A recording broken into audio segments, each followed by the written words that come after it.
Kitchen की जो खिड़की थी ना वो बिल्कुल रोड पे खुलती थी। तो जून जुलाई का महीना था, तो एक लड़का था 15-16 साल का, तो वो सड़क के ऊपर ना रींग रींग के चल रहा था, यानी कि भीख मांग रहा था।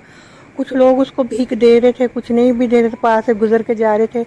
तो जब मैंने खिड़की में देखा तो मुझे बड़ा तरस आया। मैंने कहा हाय यार, इतना छोटा सा बच्चा है, 15 साल का बच्चा है, और बेचारे की मेरे हेयर पैरालाइज है, जिसकी वजह से ये सड़क पे रींग रींग के चल रहा है और भीख मांग रहा है।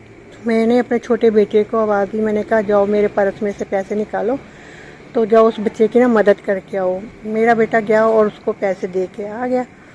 तो मुझे बड़ा दुख हुआ कि देखें, हम ऐसे तो हमें खुद ही मदद कर देनी चाहिए ऐसे लोगों की, लेकिन देखें वो बेचारा सड़क के ऊपर भीख मांग रहा है।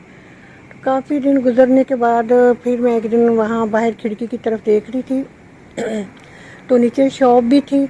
तो वही लड़का जो भीख मांग रहा था सड़क के ऊपर, तो बिल्कुल वो नॉर्मल खड़ा, और वो पैसे जो थे उसके भीख के, उसके पास इतने पैसे थे ना कि वो किसी को दुकानदार को देकर पैसों को कन्वर्ट कर रहा था कि मुझे टूटे हुए पैसे आप ले लें और मुझे नोट दे दें। तो मैं बड़ी हैरान हुई कि या अल्लाह, ये बच्चा 15 साल का बच्चा है और इस भीख मांगने का इसका तरीका क्या देखा कि उसने अपने आप को पैरालाइज किया और सड़क के ऊपर रींग रींग के चला, और इतनी गर्मी के अंदर। मुझे बड़ा दुख हुआ। तो मैंने फ़ौरन अपने छोटे बेटे को आवाज़ दी, मैंने कहा देखो बेटा, ये वही लड़का है ना जिसको उस दिन ये सड़क पे रींग रींग के चल रहा था और भीख मांग रहा था और लोग इसको भीख दे रहे थे और इतनी गर्मी में। तो उसने कहा हाँ मामा, ये वही लड़का है जिसको मैं पैसे दे के आया था। तो मुझे इतना दुख हुआ। मैंने कहा देखें, पैसा कमाने के लिए ये भीख मांगे, जबकि भीख अल्लाह ताला ने हमें इतना सख्त मना किया है, कोई हद नहीं। और फिर ये देखो, आपने एक झूठ बोला, अपनी टांगों को टेढ़ा किया और सड़क पे रींग रींग को लोगों को दिखाया कि मेरी मदद करें।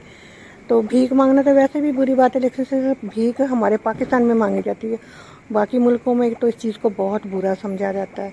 तो क्या फिर हम जो ऐसे लोग होते हैं जो रेल में बेचारे पैरालाइज होते हैं, जो जिनकी टांगें नहीं होती, हाथ नहीं होते, पैर नहीं होते, तो फिर तो हमारा तो सब पे इत्मीनान उड़ जाएगा, पता नहीं ये भी झूठे लोग हैं। तो हमें क्या ऐसा करना चाहिए, या क्या हम ऐसे लोगों की मदद कर सकते हैं? कितनी बुरी बात है। ओके, अल्लाह हाफिज़।